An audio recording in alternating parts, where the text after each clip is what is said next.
Enlightenment, Kant and Hegel. Okay, in this video, we will go through like normal, these 1 through 6. To get started, what was the Enlightenment, the age of reason?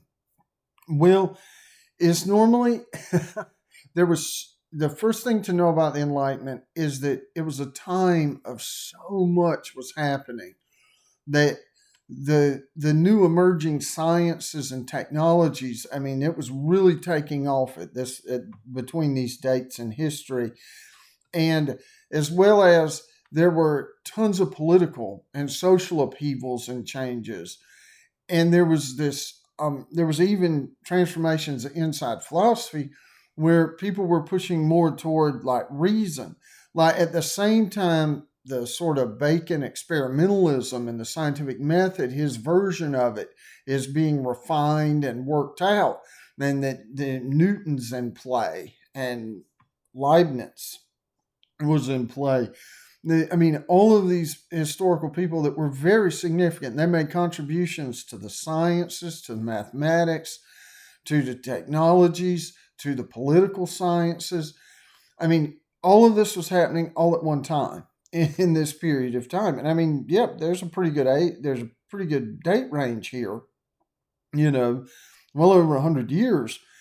But it's a lot of change on all different aspects of society all at the same time. Even if it takes 150 years for all that to happen, it's still a lot for people to process. But there was so much change they considered it to be a positive thing, and that people were finally stepping out, like it's emerging from the darkness of Plato's cave and seeing the sunshine for the first time. You know, think back to the Plato's cave analogy, or myth of the cave. And that's kind of where this notion's coming from, is that one is gaining access to new knowledge, you're learning new things, that you're capturing more of truth. And the evidence they had for thinking that is that they were finally having significant success with their technologies. And it's an interesting thing. That's the one thing about the sciences.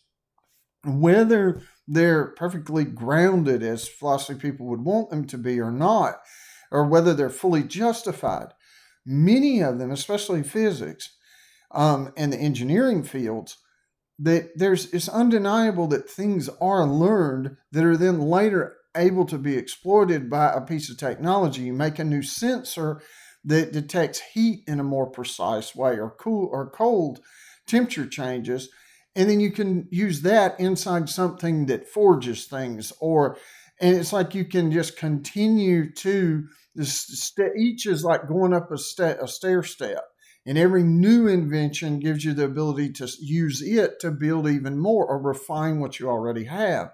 And so it's this accumulation of the technologies and what you learn in the process of building them, and then the sciences are the idea and testing ground to figure new things out. And so that's where it's always undeniable that the sciences, ideas in them have led to technological developments. And that was happening on a very large scale during the Enlightenment. I mean, it still happens today, but it's much, much slower than it used to be. Because they had so much to discover. It's kind of like, there's so much more to discover. But we're not in an age that was like the Enlightenment of all these things happening all the time. We may have the occurrence of the internet, very big deal. Has changed it tremendously, about tremendous things just in my lifetime. Cellular phones, the same thing. And those are big deals. Social media and all of this stuff, and live streaming videos has changed the way we communicate, changed the way we can access information, what we can learn about. All of that is tremendous. But I would encourage everyone, this is just a short list of a very few things associated with the Enlightenment. And you could expand this list for hundreds of pages. And, this small print version of it is just so much happening all at the same time in the West European countries. But you had what? The thermometers being invented and developed. We take that for granted today, but they didn't have that. Well, then calculus is developed by Newton and Leibniz. It was being worked on. Various ideas of calculus ideas have been around a long time, 1,000 or more years, but they put it together and put the formula aspect to it so it could actually be useful. You got Louis the 14th is where this stuff starts. Well, he was a sun king, and anybody that ever wants to see like opulence and like the notion of absolute monarchy, Louis the 14th is a good example of it. He built the Palace of Versailles in France. It's worth looking that up and just see what the monarchy could be at times like this. But at 1685, he makes Protestant Christianity illegal in France. I mean, Catholicism becomes the official religion, and that's losing all civil rights. I mean, you're at the end of these and starting to get toward the end of these wars of religion between the Protestants and Catholics. You have Newton's Principias published, the tremendous impact on everything. You have Locke that we've looked at in terms of his essay concerning human understanding. You've got his two treatises on government. You've got the diving bell. This is your initial stuff of like being able to go under the water and see what's going on under the water. Well, that's an entire, I mean, they've been working on this technology before this. But I mean, it was becoming more reliable. They could retrieve some, ships that had sank or cannons that fell off the side of ships and stuff with this. Yeah, Berkeley, and just on and on. I'm not going to go through all these, but it is worth just understanding. I mean, this is even impacting all the way over in the domain of Russia. You have Catherine the Great, and she was like a super fan of the Enlightenment. Right up until the point of the French Revolution, and then all of a sudden, no, not so much. And that would make sense if you look up Catherine the Great, you look up the French Revolution, see what would be different between those two domains, and you'll be like, oh well, of course you wouldn't like these Enlightenment ideas if they lead into the French Revolution, like overthrowing a monarchy. Catherine the Great is a monarchy in Russia, in the Tsarist domain. I mean, you've got the flush toilet showing up. You got the American Revolution. You got the Declaration of Independence. I mean, this is your Benjamin Franklin, Jefferson, John Adams, Washington, all this time. That's what's going on. So, I mean, just knowing a little about U.S. history, you know a lot was happening in these times. But either way, it's just an example, just a short list to be able to see that a lot was going on during this time. And it's a tiny amount of the things. But I give a description of it. It's like the way to think about the Enlightenment era, it's like these multiple avalanches of ideas and people and sciences, technology, religion issues. All of this is arriving at a single location, at a single party, all at one time, and everybody is trying to talk with each other or yell over the top of each other. I mean, it's just a cacophony of all kinds of things happening all at the same time.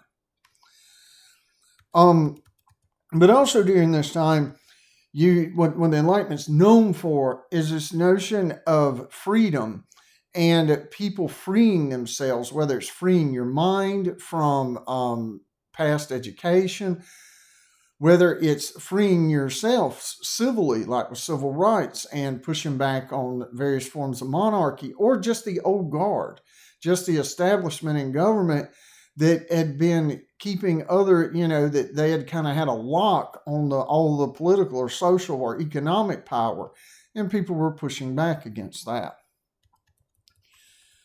But it also, the Enlightenment era, the idea is it has this positive connotation where there's much hope that all the stuff they see is making real progress finally.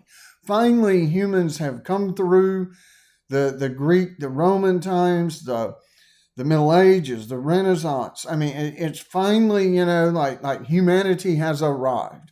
Humanity's like realizing its destiny to greatness. All those ideas are very prevalent in Enlightenment.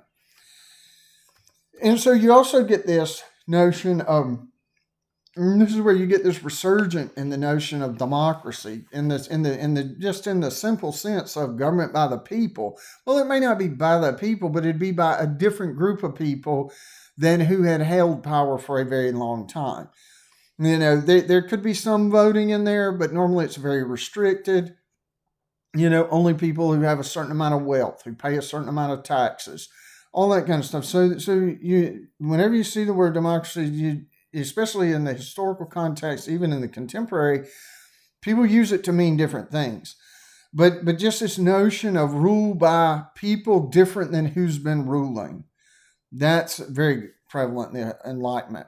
Also, some notions of equality, but equality, yes, it's in there, but it's not like just everybody's the same and should be treated the same. That's not how it was often interpreted. So it's important to be a little careful about that when you read people talking about it in this era or in today's era. But the notion of individual rights and protections from government overreach. So a lot of the Roman ideas, that a citizen should have these protections and have to have trials and not, unlawful or unwarranted searches and seizures, imprisonments. All this kind of stuff had been happening, and so groups of people are trying to push and assert and claim those rights for themselves. But this notion of autonomy and self-determination, rationality, that people could use their reason to expand their knowledge, expand their opportunities, and use their own individual reason. Regardless of what government says, regardless of what spirituality, religion says, and where a lot of that's coming from is the science, where they're seeing these individual science people that are doing their work, and the end result is some really very interesting and very useful a lot of the times piece of technology.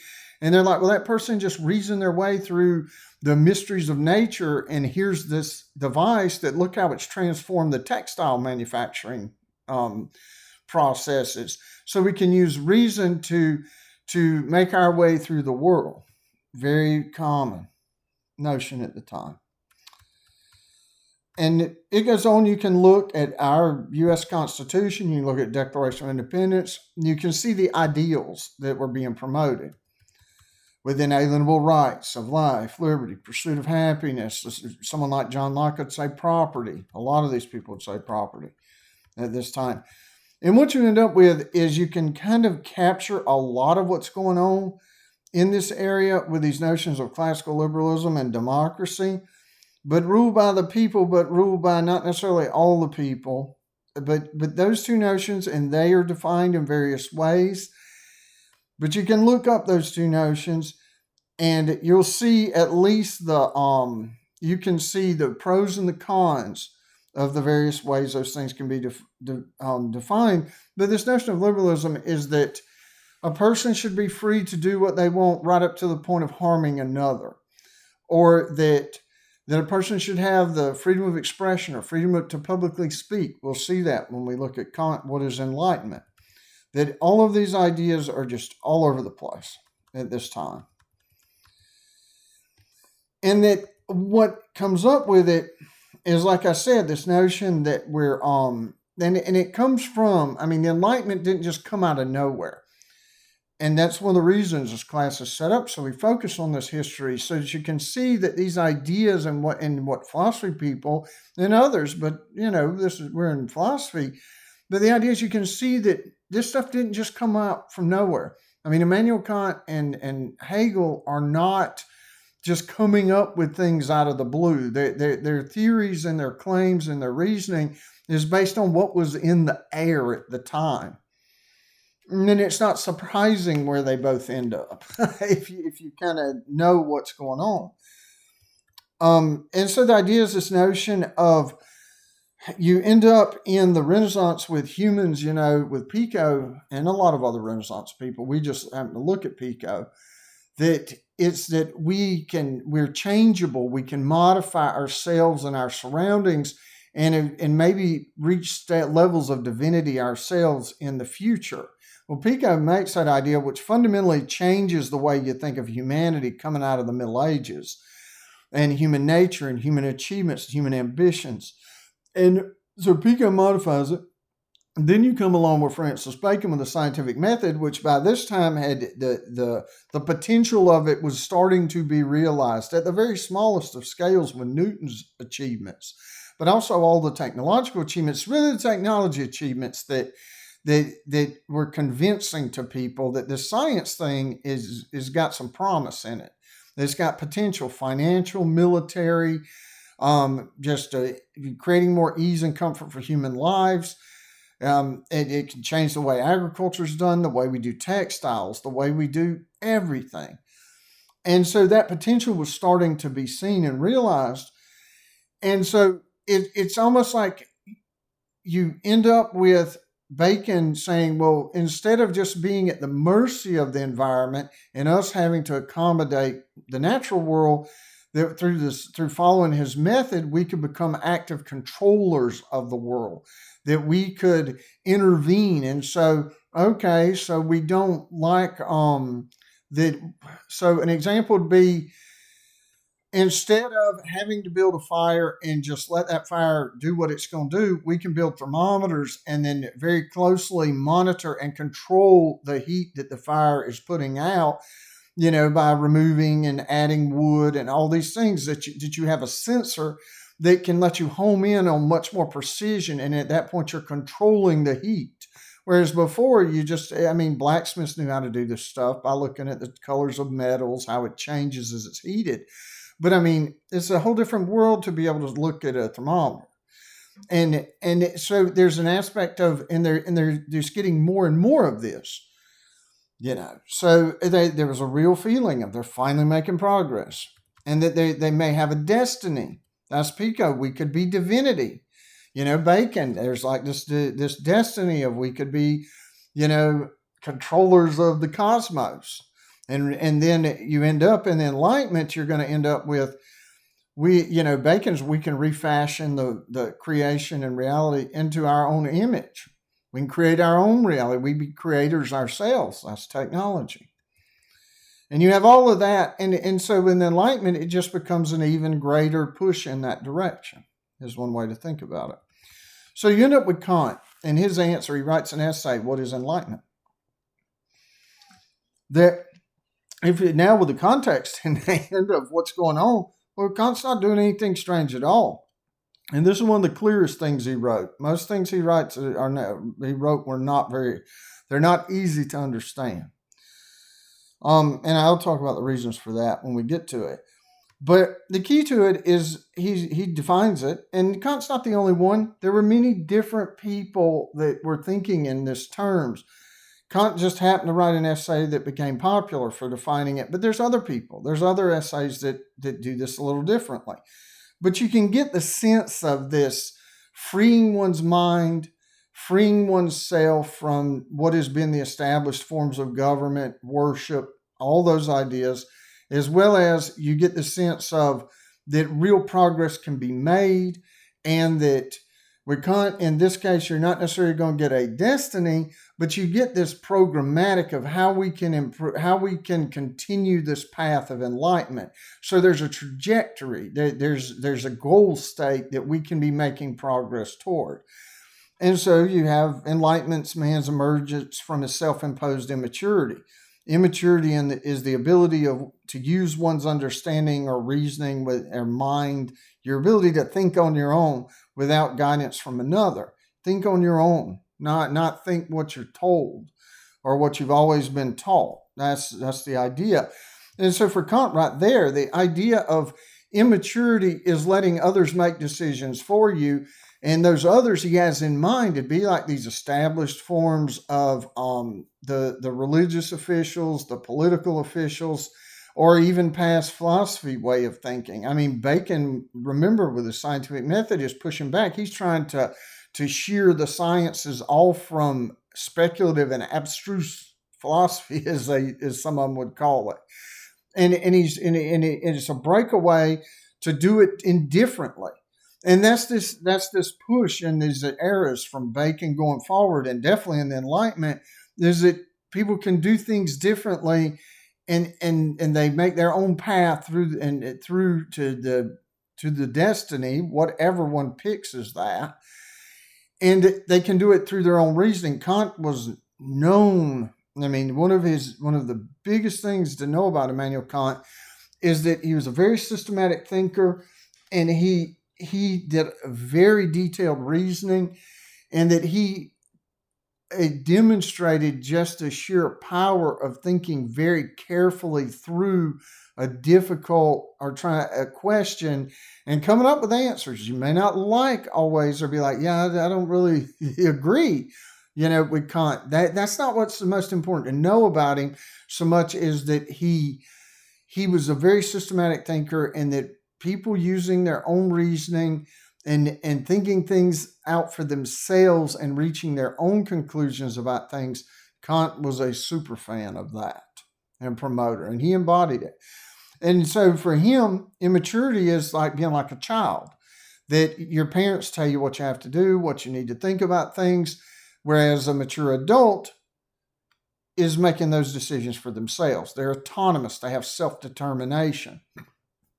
You're a rational, willing, autonomous, and in Kant's case, moral agent. He would add morality into this. And so Kant is claiming that most of our immaturity, or doing what people tell us to do and not thinking for ourselves, is our own choice. It's self-imposed. Like people they don't think for themselves, because he would argue it's much easier. It's much easier to let doctors make medical decisions for you, or let politicians make legal and political decisions for you, or let economists make economy decisions for you, or to, instead of trying to rethink the way things are done at a job and maybe make it better, just do what you're told. The boss says do it this way, even though it's a very inefficient process.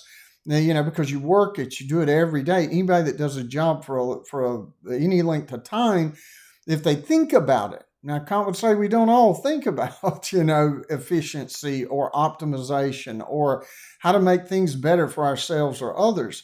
But those who do, sometimes there are people that do that, but yet then they lack the courage to bring that idea forward. And so Kant would say the sapere aude, which that may or may not be a perfect translation of the Latin and English way of pronouncing it.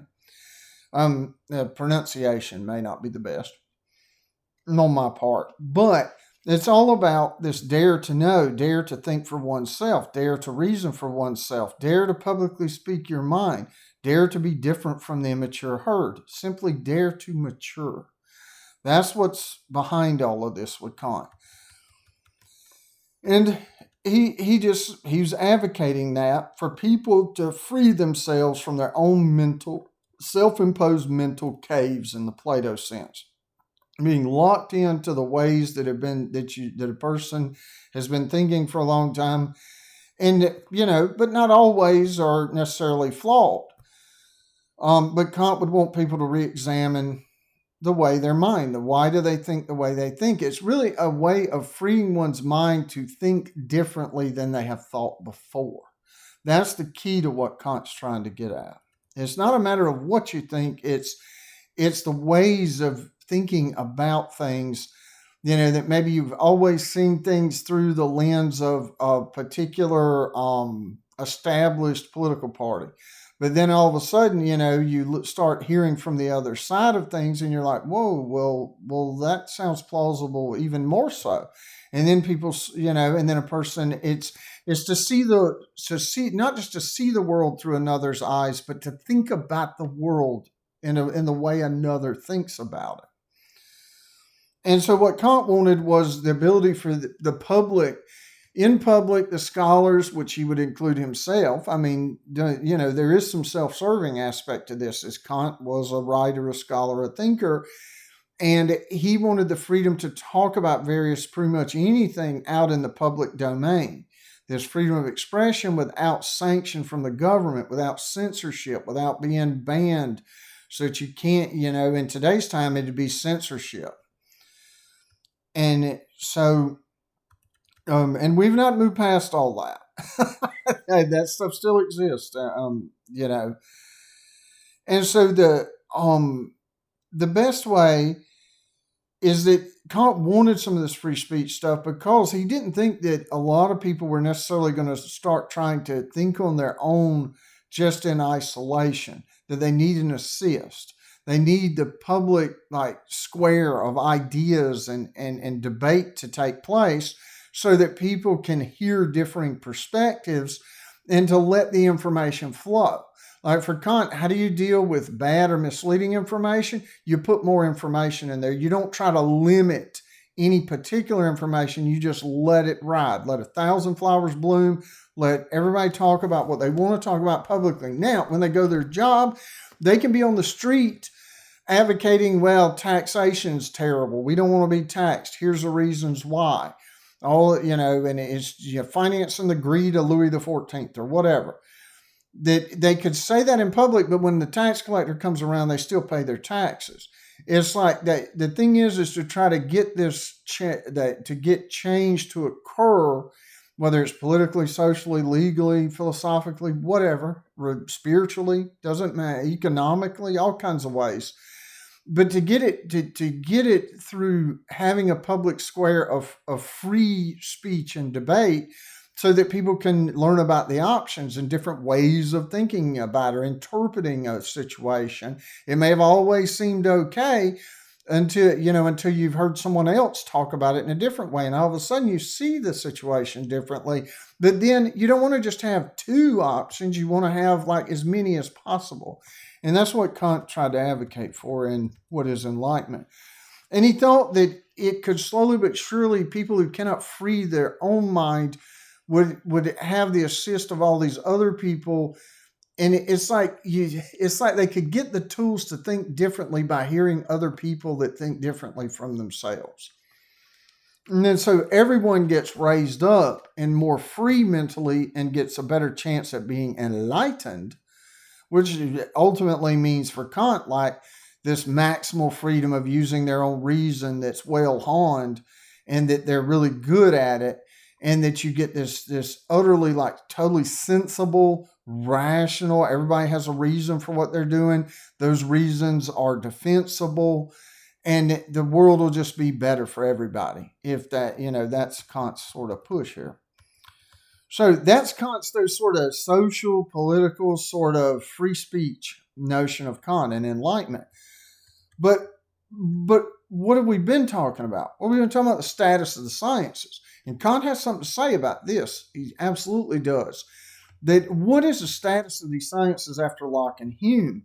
Well, it's not good, because ultimately Locke is going behind Bacon, and he goes into the mind to try to create, to build a sequence of events where you do your Bacon-style experiments, you write your list of experiences. But then Locke wants to know, well, how do we get from those experiences, supposedly the external world, up to real knowledge in our heads? And he has this tale, we saw it last week, of how that supposedly, he thought it worked. There's many other people that talked about it and had different sequences of events. Kant will have a different sequence of events of what happens from you open your eyes and the world bombards you with sensory stimulus to how you form ideas in your mind, to what makes those ideas knowledge versus just belief, opinion, things like that. They all have a different way of thinking about that. And they're debating and arguing back and forth with each other, but arguing in the philosophical sense. They're putting their claims out there, and here's our reasons for it. And then someone will say, but here's these examples that seem to make your reasons look a little suspicious, like maybe they're not as true as you think they are. And then that person comes back, here's a way of thinking about my reasons so they look better than they did. And it's just this back and forth.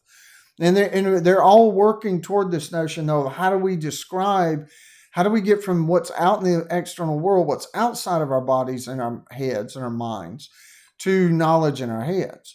Bacon said that we can use this method and we're going to discover more truth and we're going to end up with more knowledge.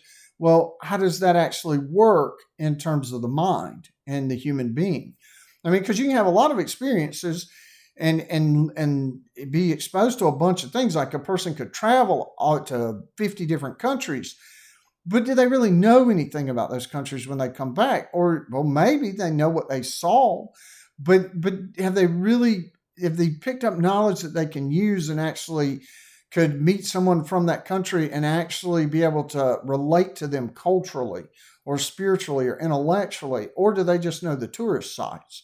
So it's one thing to have experiences, but are those experiences turning into actual knowledge? Or it's one thing to write down 100 different tests of a substance using Bacon's method, but then, okay, well, do we know anymore, or do we just know a bunch of results of an experiment that we can't do inductive inferences and try to project, okay, well, if this is the way the substance has behaved 500 times, then we can predict it's going to behave in a similar way, maybe in a slightly different set of circumstances, to go a little bit beyond what you've just picked up in the lab.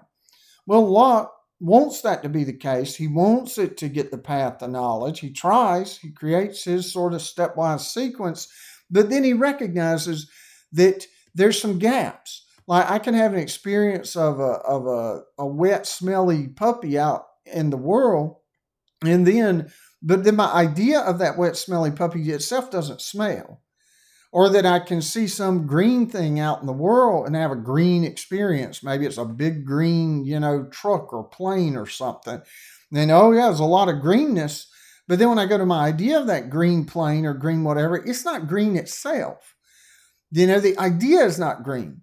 The thing that it's about is supposedly green, but the idea itself's not. So how can we see that there's a necessary connection between the ideas in our mind, this mind stuff, and this world stuff, and the ideas Locke says is it's not so easy, and experimentation doesn't really answer that question for us because at the time they have no way of experimenting with their ideas in their head besides looking at them, looking inside their own minds, sitting around and thinking about it.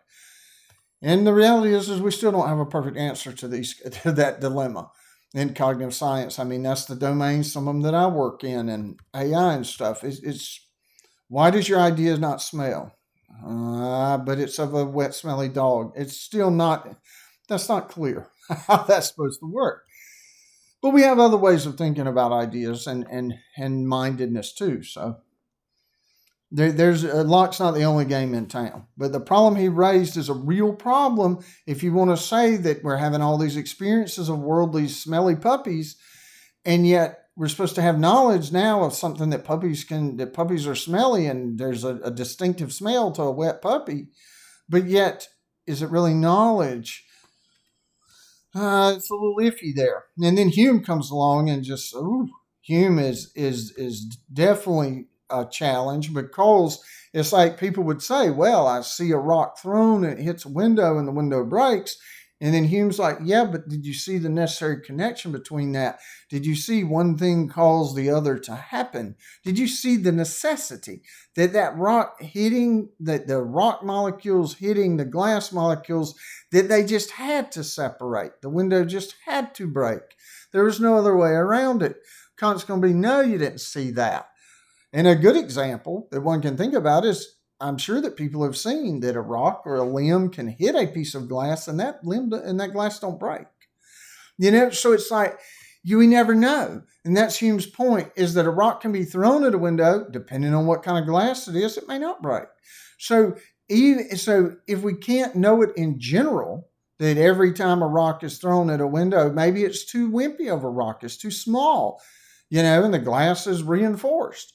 It's like, how could you say that that the thrown rock in that individual case necessarily caused the window to break, when even in the very next case, you could see a rock thrown in a window doesn't break?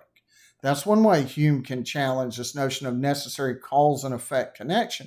Another way is, like I described in last week's handout, that Hume can say, you could put the best microscope technology you have and be watching the atoms move and wiggle around. And then you can see what you think is the moment when the rocky atoms crashed into the glassy atoms, and then those glassy ones started to fracture apart.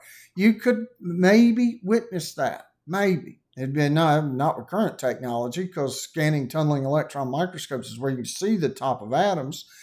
I've worked with them before, and you have to have a microscope where nothing moves. That if it jiggles just a little bit, I mean, everything, your display, everything's going to be a mess because you're dealing with super small things, and it's like it's more than an earthquake. If that's why the microscope, the stand that it's on, is very expensive, even more so than the optics of it sometimes, because to stop vibration just from trains passing 10 miles away, any shakes or movement can distort the readout. And so the thing is even though if you could watch it in real time and see this maneuver, the atoms crashing into each other, well, first of all, you're not going to see the atoms crash into each other if we trust the way that our physicists talk. Is that the electromagnetic, the fields of charge around these things are going to be messing with each other. So there's going to be a gap there, like trying to push two magnets the same polarity together. Put a north side of a magnet, north side, try to push them together, and they push back apart.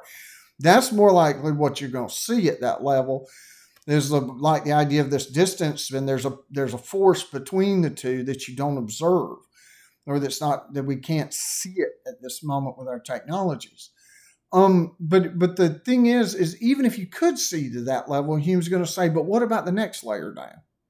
Can you say with absolute certainty that there wasn't some of this quantum effects happening? Or can you, or even more, you can go to the whole macro scale again and say, can you say that glass didn't break from the inside?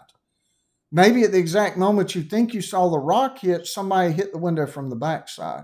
Or maybe while you were really focused, homing in on one little group of atoms with your super duper microscope, some other thing hit the window, maybe a bird up above, and you just weren't looking at it. You didn't see it. So there's all these possibilities of unaccounted for variables. And in the sciences, that's the way it's thought of, is there can always be these sort of sleeper outlier variables that you're doing your best to eliminate, noise and interference and things that you didn't account for, but we don't normally know everything that could be influencing something or a phenomena, especially with these cause and effect scenarios. That's Hume's way of thinking about things. So it's like, it doesn't seem like if we're relying solely on our experience, like what we can see, touch, taste, smell, even if we add the technological assistance to it, that we're able to witness the moment of necessity where this exact rock had to make this exact pane of glass and this window break, that it caused the break. Hume's going to say, experience isn't getting you to that. Well, if that's the case, that's extremely problematic, even with these early sciences and definitely into the contemporary, where most times with science, you'll see people talk about correlations, like this phenomena A happens, and I have A happening, B is happening. I graph my data points, and you see that, hey, you can draw parallel lines through them. They're kind of tracking each other, or one goes up and the other goes down. And that's fine. We can create math formulas to represent that. But at the same time, that's not saying those two things, that's the only things that are going on there. There could be other things and data points that we didn't collect, that we didn't know were there to collect. I mean, science is anything but complete. But you can still use just the correlations to build a lot of sophisticated technologies. But what Hume's point is that you can't say that you're justified 100% or that you have absolute certain knowledge about this stuff, that you can't say you have proven something in science. That's what Hume's his challenges are really pushing on, is some people, and it is a mistake, and Hume's very good for having pointed this out, that it's a mistake to think that science proves things. It doesn't prove things. Math can prove things, but only inside math. Logics can prove things. I have done many logical proofs of things using various rules of logic, just like you can do algebra, conversions of formulas. You can prove things and say that, yes, indeed, this pattern of symbols can be derived from that pattern using these rules that we've all agreed to play the game by. That's what a proof actually is. And you can be absolutely 100% certain, if you assume those rules and assume those symbols, that one pattern of symbols comes out of another. You can do that. And that's 100% certainty inside mathematics and stuff in the sorts of math that are provable, but not all of them are provable. There's an incompleteness to this stuff. And so what Hume is he's leaning on this notion of possibilities of other variables, and anything outside mathematics or logic is not what we would call deductive inference. It's inductive inference. It's that you're taking a bunch of examples of something happening in the past, and then you're creating a prediction into the future. And that's what scientific laws actually are.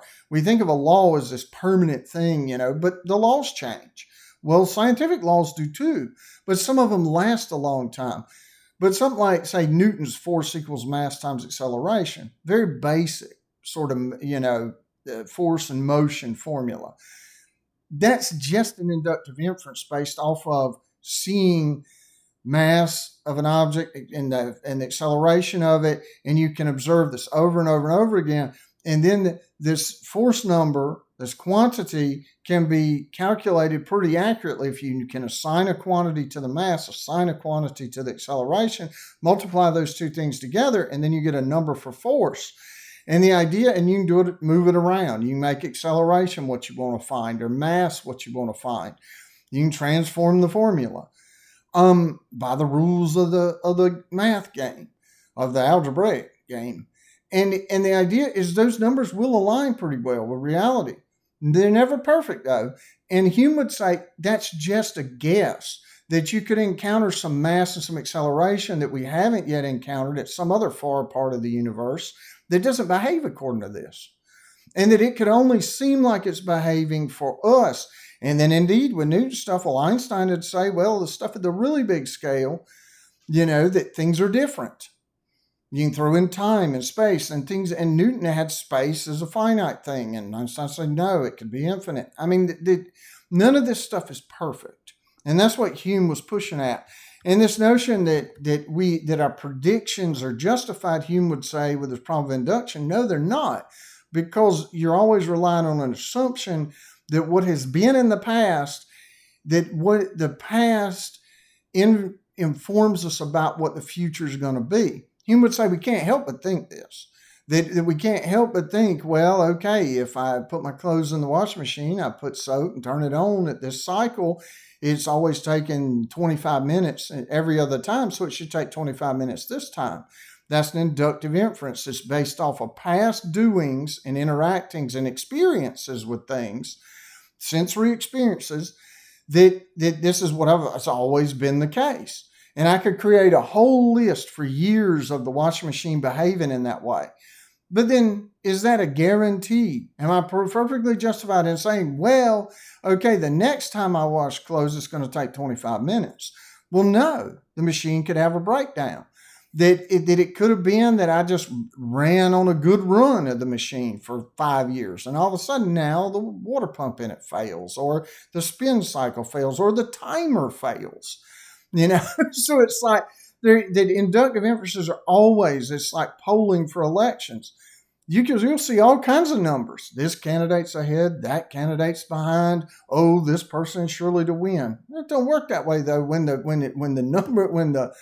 the votes are counted, that's when things become clear. And there's all kinds of pollsters that get it wrong. And it's no different than your weather predictions. We predict the weather based on very good science and applications of the scientific method, but we can't predict. And we're lucky if we get from one day to the next, 2 days at most. A 7-day forecast may work out, but the odds are it's 50-50. It's like flipping a coin. Is it going to rain 7 days from now or not? Well, maybe. And then what will they say? Well, if the trends of the past are that way, or hold for now, then we expect it to be raining. The last 100 times we've recorded data with weather conditions similar to this is what happened. But then it may not rain, or it may be sunshine. The climate's a very complex system of events, and our technology just can't watch the whole climate all at one time.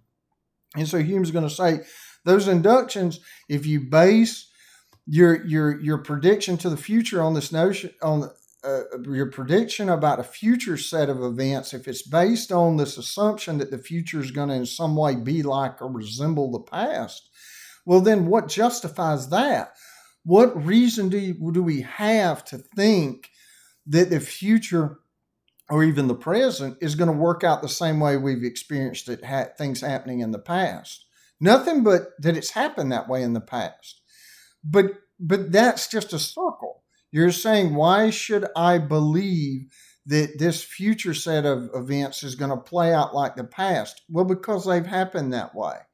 Okay, well, the question is, though, why believe they're going to happen that way again? Well, because they've happened that way.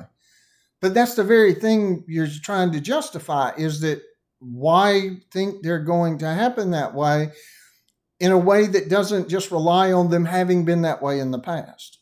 That's the problem of induction.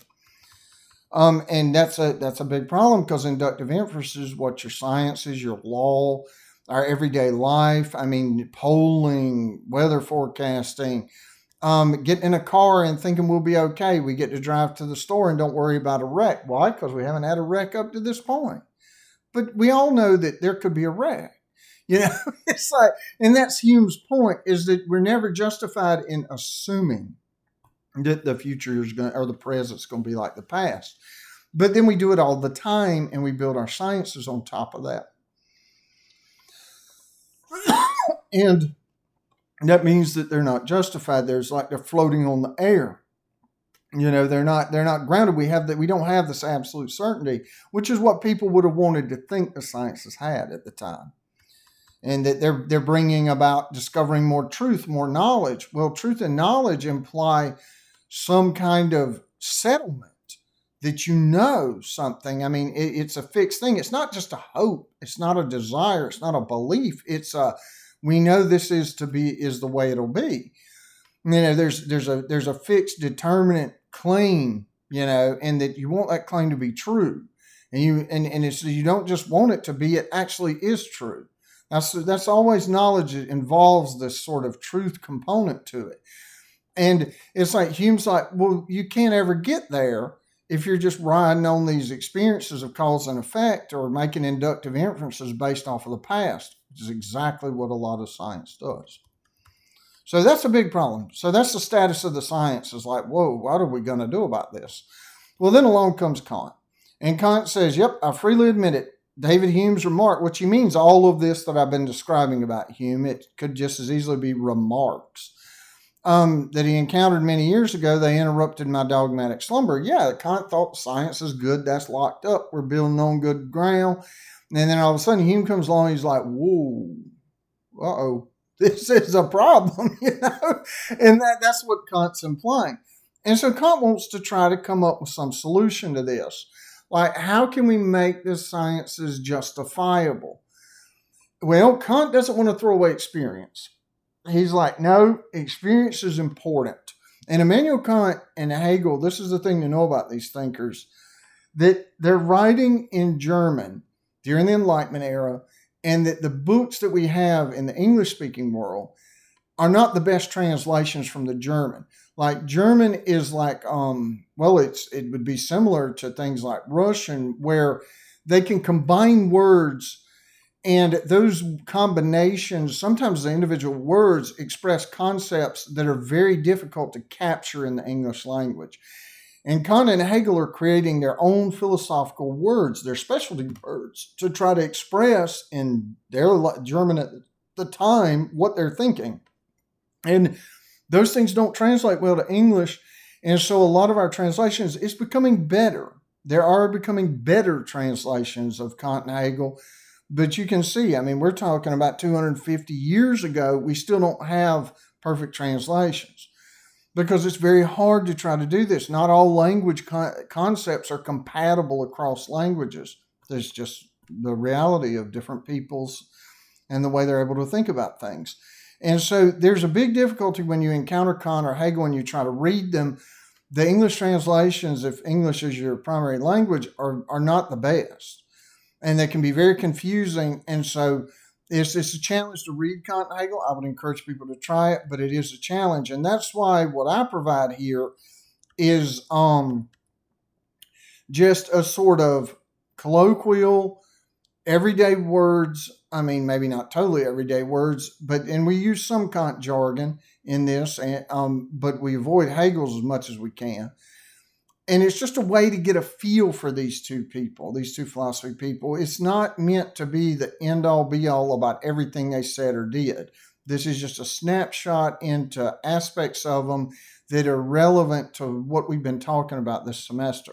But don't think this is all there is to know about Kant or Hegel, or nor that they're the only two people that are happening during the Enlightenment. But no, Kant is there. Okay, so Hume's messed up the sciences. We don't have a ground or justification for him, so can we do that? Can we fix that? Well, the first thing that Kant does is he changes the question. Instead of asking, how do we go from experiences in the world to knowledge in our heads? How do we build a sequence of that? And just assume that experiences isn't a problematic notion. That, yeah, okay, it's I see and I open my eyes and these particles from the outside come rushing in. They hit my mental paper like Locke talks about. And Hume's doing similar stuff. The idea is, but what is, this is Kant's question. He says, okay, Locke and Hume and those empiricists and Bacon are just assuming they're treating experience as though it's like the raw data. That when I open my eyes, it's like green molecules are coming through my eyes and hit my mental paper, and they're leaving a green mark on it. Kant's like, is that really what's happening? I don't know about that. It's like, so let's consider what is necessary for the possibility of any meaningful experiences at all. And that meaningful matters, like experiences that we can actually do something with. Not just dents on our mental paper, but experiences of motion.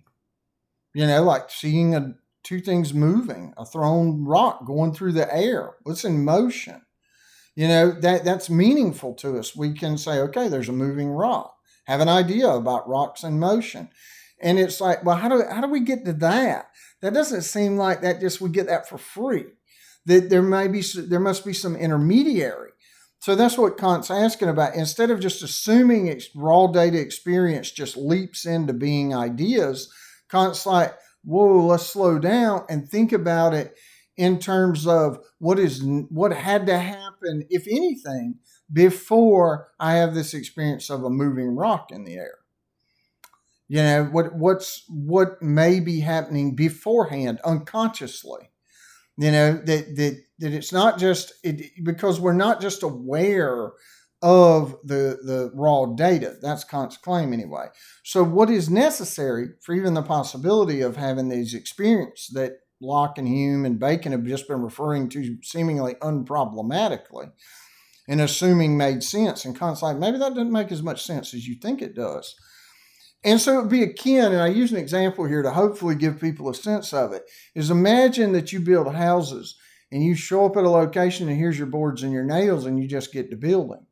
Well, that's equivalent to what Locke and Hume and the empiricist and Bacon too kind of thought about idea formation. So the idea is analogous to a house. Experiences are analogous to the boards and the nails. And Kant's going to ask, well, how'd the boards and the nails get there?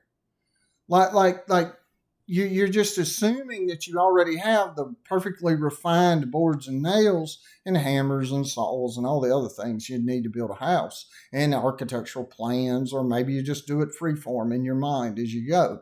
But the thing is that you have all these materials that is all you need to put a house together. And so the idea is you have all these experiences, and then from them, they're totally safe. I can just immediately start forming ideas about them. And Kant's like, but are you sure? Like, how did you get the boards?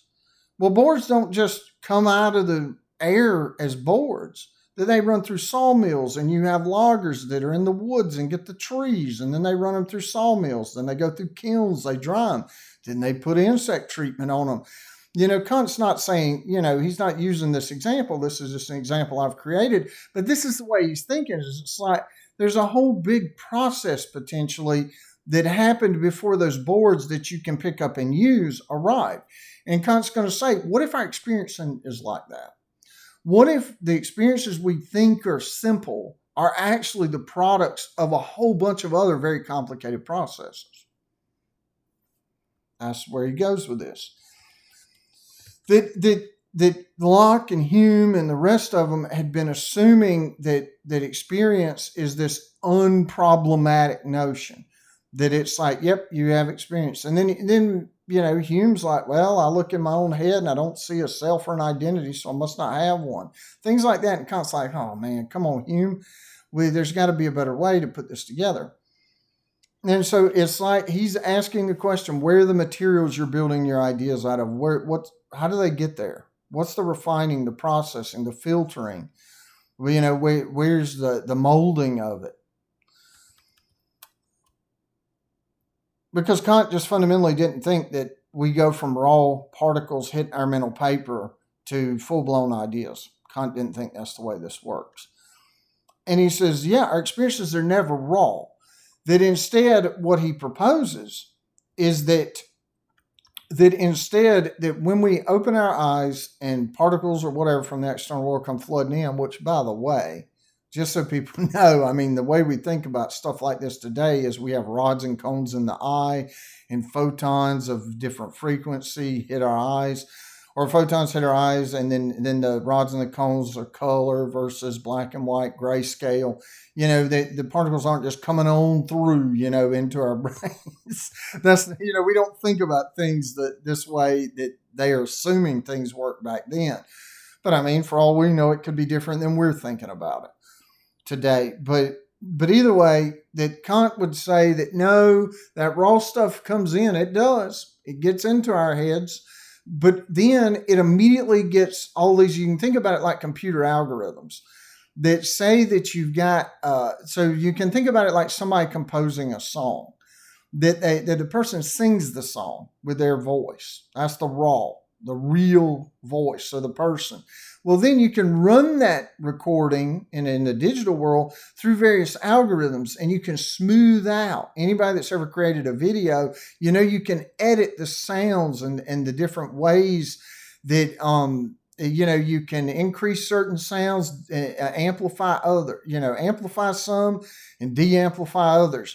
You can speed it up, speed the time range up on a video, and someone talks, like a chipmunk, you can do that stuff, or you can slow it down. It's real low, and there's a lot of ways you can filter or process a raw audio recording. Well, what Kant would say is the raw experience comes into our head, and then it runs into almost like algorithm software stuff. Kant's before the era of computers and coding and software, well before it.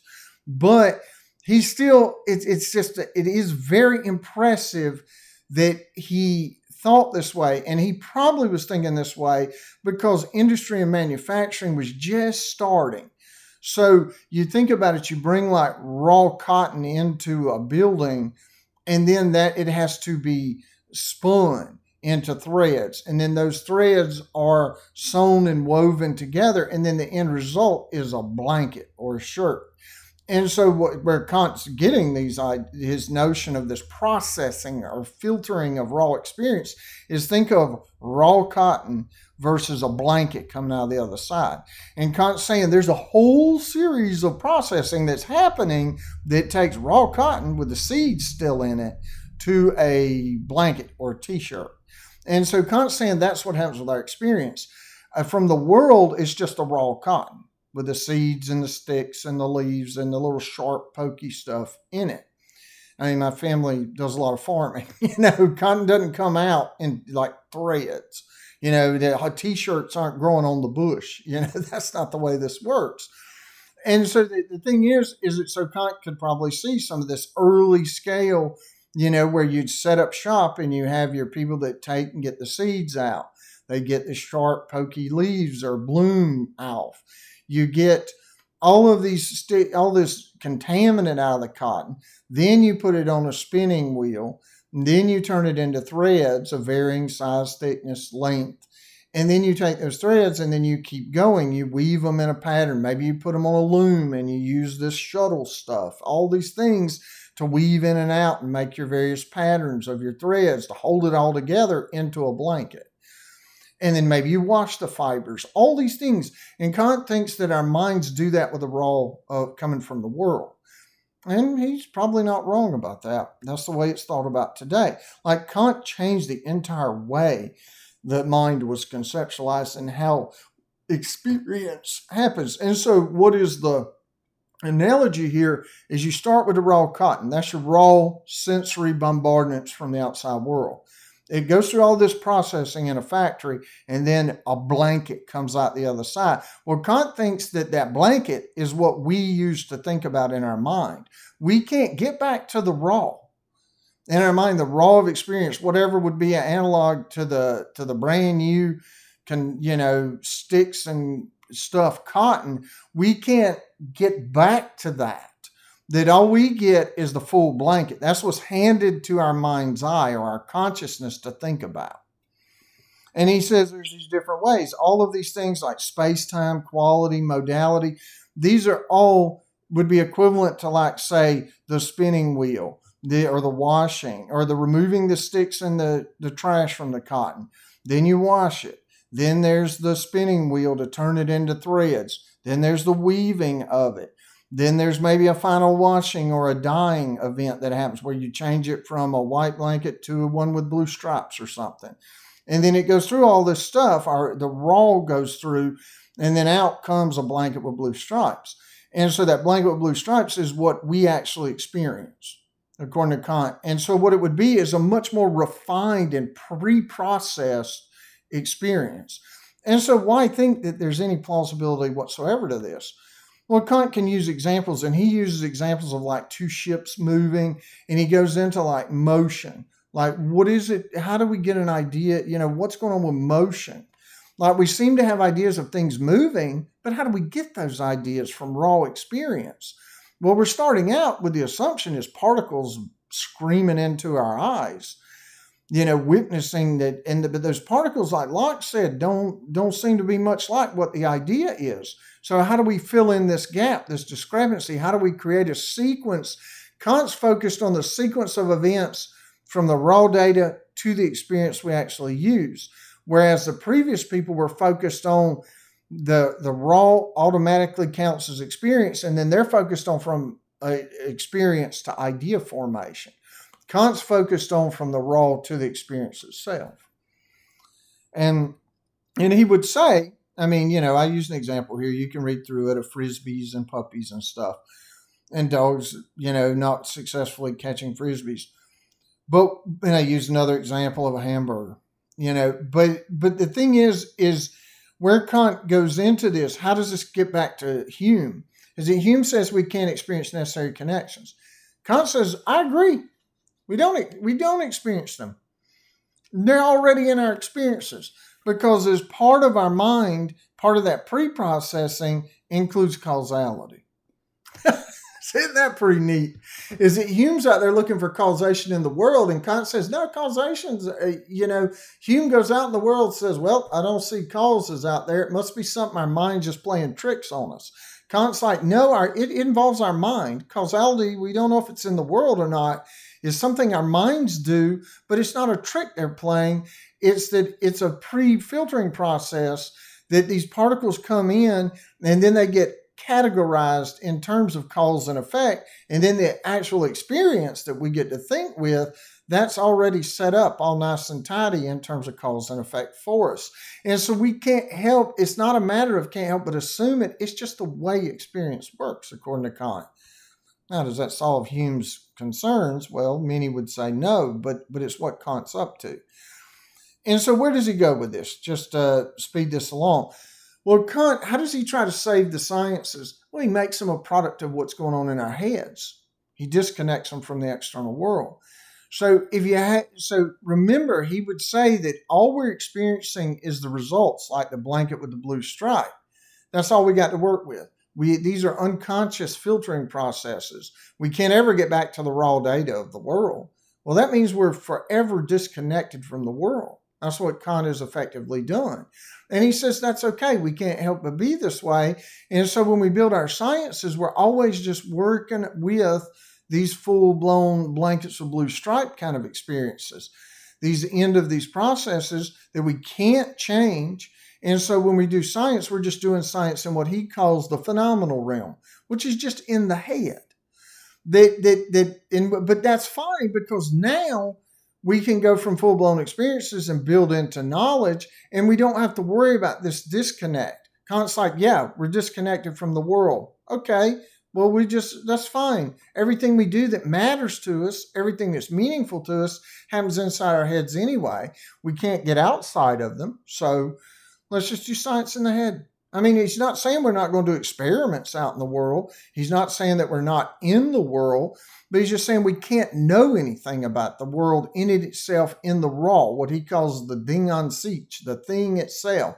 We can't know about what the raw is of reality. All that we can know anything about and do science about is our experiences that are at the end of this long process where causality's been injected, space, concepts, time, all this has been already pre-imposed on what we receive to think about. And Kant, you can think of it as Kant, with Locke, you have a paper in your mind, that stuff running in and putting dents on. With Kant, you have a whole movie theater in your mind where you have a screen, then you have the projector that behind you, and it emits the sound and the image you see on the screen. And all we can do is, like the prisoners in Plato's cave, is look at the shadows on the wall and then build our science off the shadows on the wall. We can't get into the projector that's pushing the image. We can't get into the algorithms it's using to process the raw stuff. We certainly can't get back to the raw stuff that it's processing. So it's like we can never get back to the raw cotton. We can never get back to even the spinning wheels that or the, in the thread making and the weaving. We can't get to any of that. But Kant thinks we can say that it exists. I mean, it's iffy. How would he know this? If you can't get to the algorithms, how do you know that this is the way it works? But he gives a lot of reasoning in his book, The Critique of Pure Reason. And so, well, okay, we've got all this. So we're sitting in a theater, our mind's eye. That's just a word they were using for consciousness, awareness. When we're paying attention, our attention, that's the mind's eye. And it sounds weird, but it's really, but today we just use different words for it. We're still talking about the same thing, where we're aware of things. We're thinking about stuff that, various things in our mind, and we're aware of that. And so awareness, consciousness, whatever you want to use instead of mind's eye is totally fine. But your awareness is sitting in a theater seat inside your head. It's looking at images and sounds and all that are right there at a screen and speakers around the screen.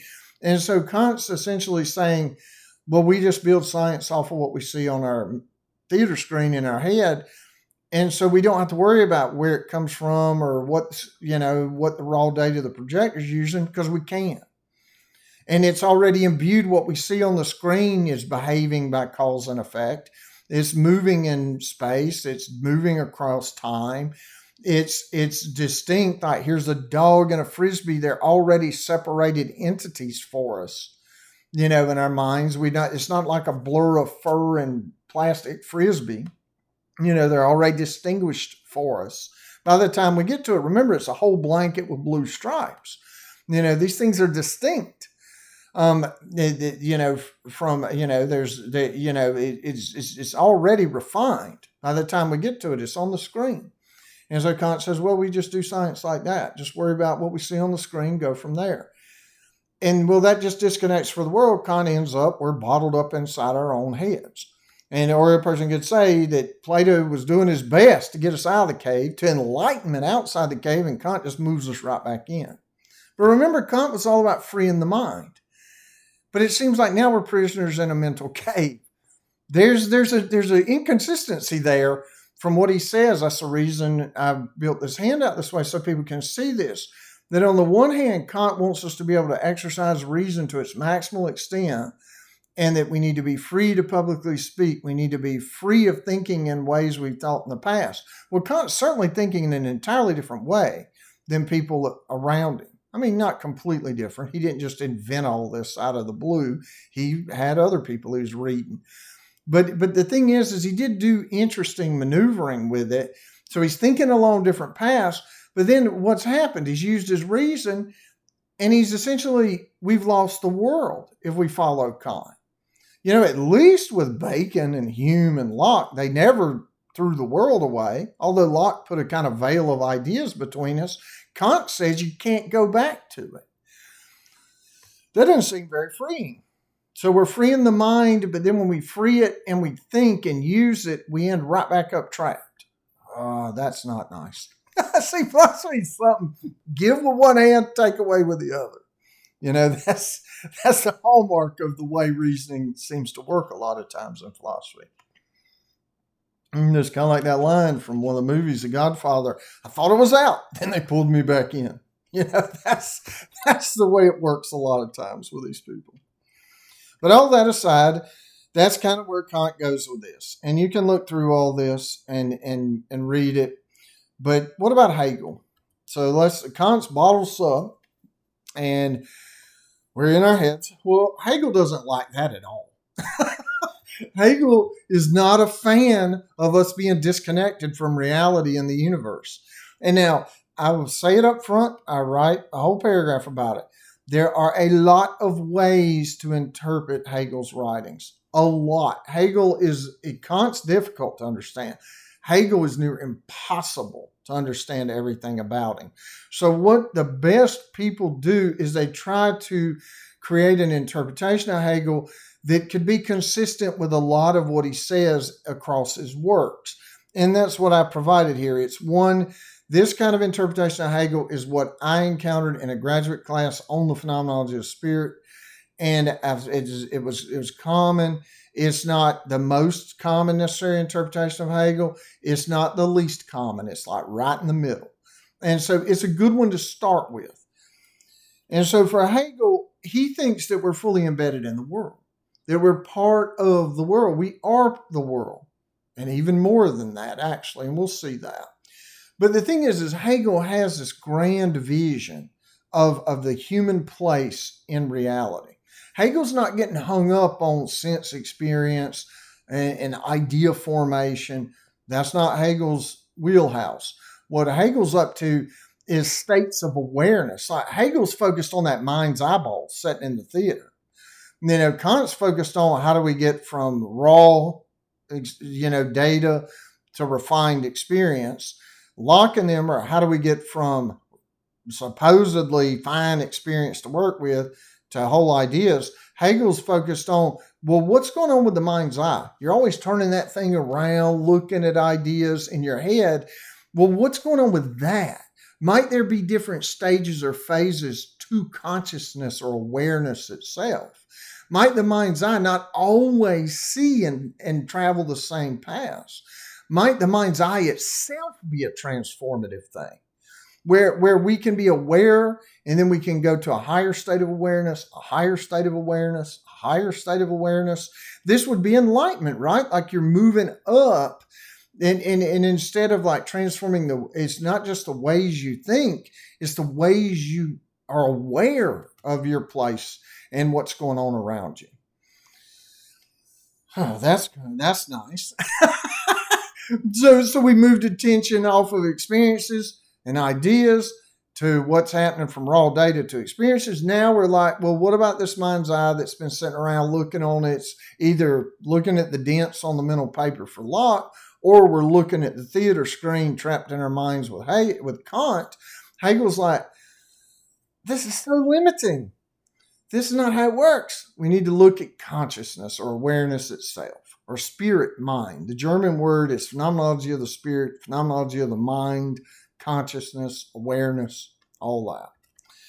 And so Hegel had tremendous influence on everybody that came after him. His core influence is two things. One is this notion of an organic whole, that life forms, conscious, aware entities, or even just sentient plants, plants that detect the sun and grow limbs in that direction, not necessarily consciously aware. It can be unconscious. It can be no mind in our sense at all. but they are reactive to their elements and their environment. Hegel would say all of this, all life, and even dirt and non-life things for Hegel, but just think in terms of life initially, is fully embedded in the world. The reality and us are not different things. We are reality. We're part of reality just like the trees are, just like the rocks are. So what's all this trying to get us just setting in the it's just all disconnected? Why Kant's got us locked in our heads. Hume and them are wondering, what's that? How can we get from the world to ideas and knowledge? And Hegel's like, first of all, let's just focus on what we are. Like we're an aware thing. Like Descartes had us as a thinking thing. That's closer to where Hegel's going. Except Descartes didn't really analyze the thinking thing. It's like, okay, I'm a thing that thinks. That means I can know I exist, because if I wasn't thinking, anything that's thinking has to exist. And then what does he do? He says, well, how can I know I'm not a brain in a vat or a demon deceiver? Is that, well, I have this idea of God in my head, and that I couldn't put in there on my own. That means there has to be something outside of me capable of putting that idea in my mind. And so I can be sure that there's a God out there and it's good and it's perfect, and it wouldn't allow me to be deceived about everything. That's the Descartes maneuver to get back to the world. But Hegel's like, well, yeah, but all you notice is you think, you doubt. Okay, well, maybe there's more to it than that. Maybe there's more to our consciousness. And so what Hegel does is he proposes that we can go through these stages of consciousness. We can travel a path of enlightenment. Means different than what Kant had. For Hegel, you're freeing your mind of what? Of past bad philosophy. So how do you get enlightened? Is you get away from this notion that you're disconnected from reality. Well, now, you may not agree with how Hegel thinks we're connected with reality, but the maneuver he's making is what was one of the things that was very profound to people after him. Like, as we'll see, Karl Marx and people, they took it in an entirely different direction than Hegel did. But the thing is this notion that there's a wholeness, we're embedded in the world, we are part of reality. I mean, we are reality. And that we're not this disconnected thing. That's what appealed really to someone like John Dewey in later years. But what appealed to someone like Marx is this notion of Hegel we have a destiny. We have a historical destiny. History is working itself out in a way toward a particular end. So with Hegel, you got two things. There's a wholeness, a unity to what we are, combined, and it's moving through history. That our consciousness, our awareness on the individual level and at a whole societal, cultural level, and Hegel would say even at a world level, a world spirit, a Volkgeist, that it's like all of this is an awareness that's traveling forward through history. Some people may think that's weird. If you do, you're definitely going to think what comes next is weird. But you got to give Hegel credit. He's creative. So what does he do? He says, well, first of all, we need to look through these stages of consciousness. And what he thinks is as we go through that, we go through these stages, which is similar. It's worth looking up like Buddhism with the Eightfold Path. The idea is you move up these layers of thinking and awareness, and you lose things as you go, like assumptions, bad ideas, biases. Those things start falling off, and you carry forward what you've learned and some of what you had before, but you lose things too in the process. And so it's a new you. You've added to your consciousness. You've removed some things from it. Now it's a new hybrid of you got rid of the junk, you added in some better, and then you go forward. But then when you get to the next stage, you might find that what you thought was this new hybrid and better is actually got biases, it's got problems, it runs into contradictions. And so then some of that has to fall off. And so it's this constant process of like it's like going into a cocoon, breaking out of it is one type of butterfly. Then that butterfly ends up going back in another cocoon, and then it goes and eventually it breaks out of that. And so you can think of it in terms of Buddhism as peeling away layers of the self and becoming more selfless. With Hegel, you're becoming more conscious. So it's different. It's not Buddhism. It's different. I mean, you're getting an identity. You're building an identity in Hegel, whereas in Buddhism, you're kind of pulling your identity apart. So they're kind of doing traveling paths that lead to different places. But then in the end, they end up kind of in a similar place. It's interesting. But then you also have a sort of adaptationalist evolutionary notion. But you got to keep in mind there's a big difference between what Hegel has, like consciousness is evolving. Think of like in biologic evolutionary theory, and there's different versions. But the key idea is you have a whole species moving forward in time, and it runs into challenges. And those who can't meet those challenges, they die off. Those who adapt, maybe random mutation, whatever, they survive and make more of themselves. And then their descendants are hopefully more fit for the challenges that their parents, had to survive. And then it just keeps going and going. But standard biological evolutionary stuff is not going anywhere. I mean, in terms, there's no destination. It's just life, survive or die, survive or die, survive or die. That's it. I mean, there's no destination. In the end, either the species survived in some new transformed form, or it doesn't. It fails somewhere along the way to be able to overcome the challenges it encounters. So with Hegel, its consciousness is going through a process like that, except it has a direction. It's going somewhere. Well, where's it going? Well, this is where Hegel, if you think some of this is strange, it's going to get really much more so at this point. Then for Hegel, what happened, or this is one way, one interpretation, is that sometime in the past, there was a divine being, God, but it's not quite like Christian God. Hegel did try to link it to that, but it's quite different. It's but he would use God or absolute spirit or the divine. That's the word I'm using to try to distinguish it. This is not necessarily what you're going to find in the Old or New Testament, but he does try to connect it to such. But it's ultimately it's a divine being that for whatever reason, maybe it's bored. It was one big mind, one big consciousness, absolute mind, absolute consciousness, absolute spirit. It fractured itself. It's like Humpty Dumpty gets kicked off or falls off the wall, smashes to pieces all on the ground. Like think of an egg, you drop it in the floor, it goes to pieces. But think of it even better as a glass egg that's really fragile and it goes into a bunch of pieces all over the floor, dropped from a very great height. And so for whatever reason, the divine mind fractured itself. And so all those slivers made the universe and reality. Some of those slivers are us. Some of those slivers are atoms and molecules and rocks and planets and all kinds of stuff. But everything is the divine, is slivers and fractures of the divine. And what Hegel thinks is, or this is one interpretation of Hegel, is that we as humans, with our kind of awareness, our kind of mind's eye, we can go through this stage, this path, like the Eightfold Path in Buddhism or evolutionary path, except it's got a destination, is that we can go down these paths and think our way, reason our way to a recognition of this reality, that the absolute spirit or the absolute mind is fractured and we're just pieces of it.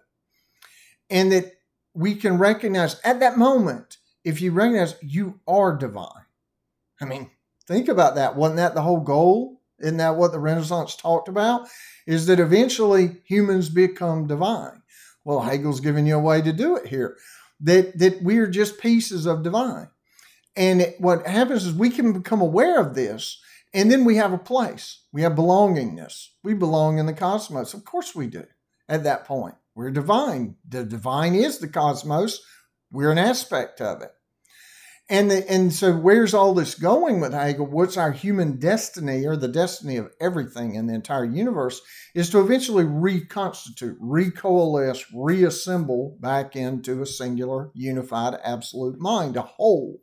So where all these fractured parts, it's kind of like Humpty Dumpty putting itself back together again. The way the rhyme works is that's impossible. For Hegel, no, that's what's happening. That's human destiny. That's where we're going. That's the destiny of everything. Okay, and that's maximal freedom too, by the way. How does this relate back to enlightenment and freedom? Is that, well, what could be more freeing than being the divine itself? I mean, to be everything, be an aspect of everything all at once. Well, then that's every action, that's every thought, that's every belief, that's every desire reassembled all back into one, where you're the combined total of everything. And each of us is a part of that. So that's as free as you can be. How could you be any more free? But now remember, that's at the end of our destiny. What are we right now, though? I mean, we're assuming we're not reassembled. We're still just slivers and fragments of the absolute mind. What are we right now? Where we are like one water molecule in a stream of other water molecules, all going to the same destination. We are a water molecule, though. We can't break out of the stream. We can't say, hey, I don't want to be a water molecule anymore, or I don't like where this stream's going. I want to jump off. I want the bus stop. Let me off the bus. You can't do that. So are we free? Well, not to people that come after. Some people reject this part of Hegel. That it's like, well, Hegel makes us maximally free at the end of our destiny, but not right now. It's like Kant, we need to be free to publicly speak, but we're back up, all bottled up in our head. Well, with Hegel, we will be free one day.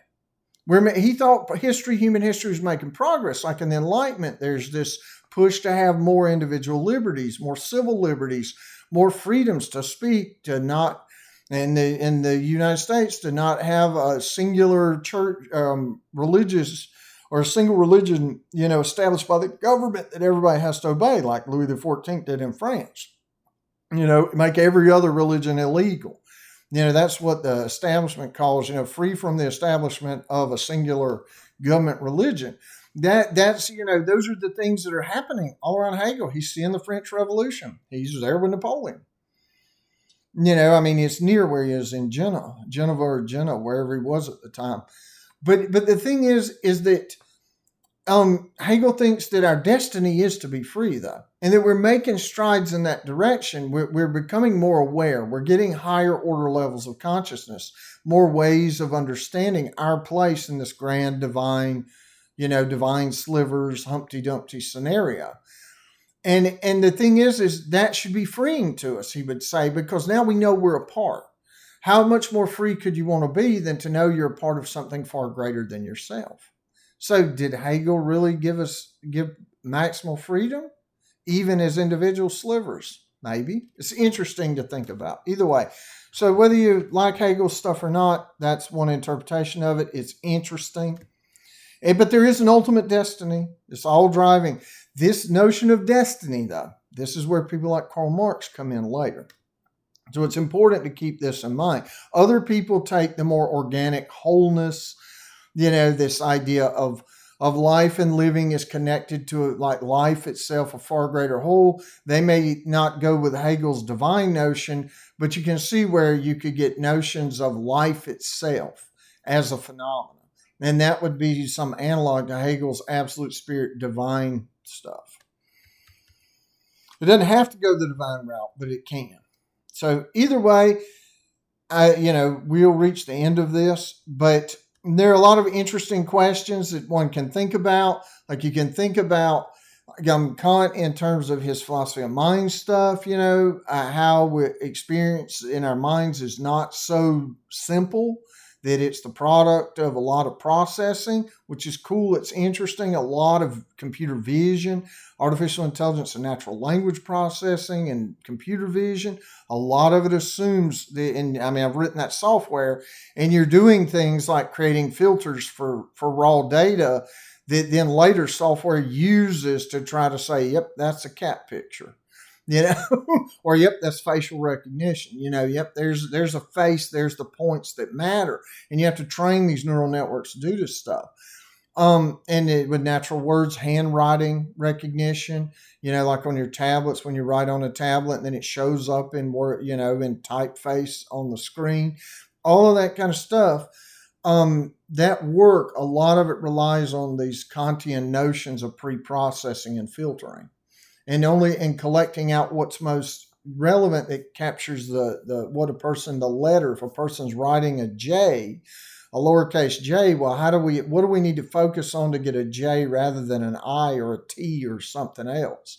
And there's so much variation with handwriting. How can you get an I or an accurate J out of all these variations? So you have to do a bunch of pre-filtering, pre-processing.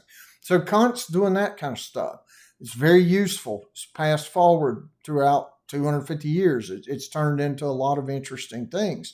Hegel, with his organicism or wholeness stuff, it resonates very well with quite a few Eastern spiritual and religious traditions.